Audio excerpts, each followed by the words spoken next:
Albert Einstein once said, "Mathematics is, in its own way, the poetry of logical ideas." And he was right. Math is a logical process, something that becomes more complex as you advance. It gets even harder if you haven't memorized all the basics from a young age. These fundamentals are the building blocks of all mathematics. You need them before moving on to advanced topics like algebra, geometry, calculus, or pursuing a career in a math-related field. Hi, I'm Nesli, and I'm a 7th grade student at the Langley School. When I was younger, my teachers worked hard to help us build these foundational skills before diving into any more challenging topics.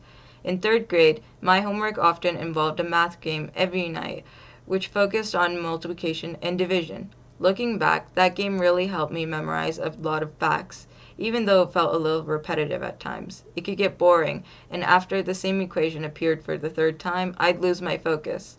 The homework also took longer than expected, which is why I created my own game, the Math Mystery. The Math Mystery is an engaging mix of both math challenges and detective work, where players take on the role of a loyal worker trying to expose an imposter among their coworkers. It's designed to sharpen math skills while also providing a fun and interactive way to solve a mystery.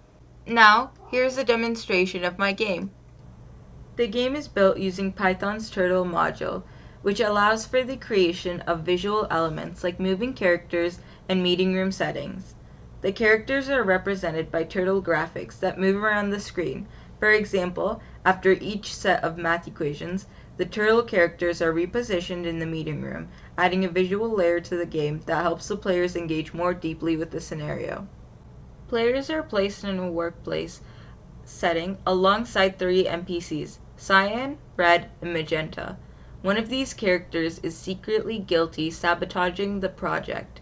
The players must use their math skills and detective abilities to figure out which coworker is the imposter. At the start, each NPC is assigned a guilt status.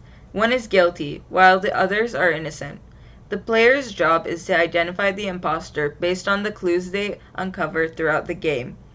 The player is represented by a turtle character named User, and the NPCs are represented by different colored turtle graphics: Cyan, Red, and Magenta. The game kicks off with a series of 5 math problems.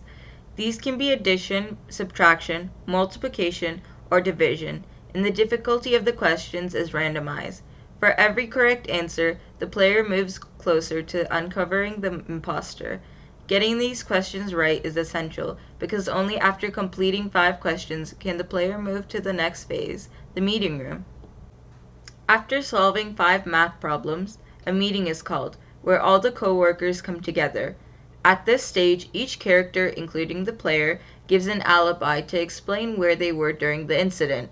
The player can choose an alibi from a list of options like, "I was on my way to get coffee," or "I was in a different area, so I didn't see anything suspicious." Meanwhile, the NPCs also provide their alibis, but one of them is lying. The player must carefully listen to these alibis and identify inconsistencies or suspicious behavior. Each NPC has a certain guilt level, which rises based on the credibility of their alibi. The guilty character will give an invalid or weak alibi, making them stand out. Once all the alibis are presented, the player has to decide who they think the guilty coworker is. They enter their vote, and if they guess correctly, they win the game. If they guess wrong, an innocent coworker is fired, and the game continues with the remaining players. One key feature of the game is its replayability. Every time the game is played, the imposter is randomly selected, and their alibi changes, making each round feel fresh and challenging. The game logic ensures that the player has to carefully think through their choices rather than rely on previous answers. One of the unique challenges in the game is balancing both the math component and the detective aspect. While solving math problems is straightforward, the real strategy comes in during the meeting room phase, where players must use their deduction skills to analyze the alibis and vote wisely. The game encourages critical thinking as players piece together the information and try to figure out who is lying.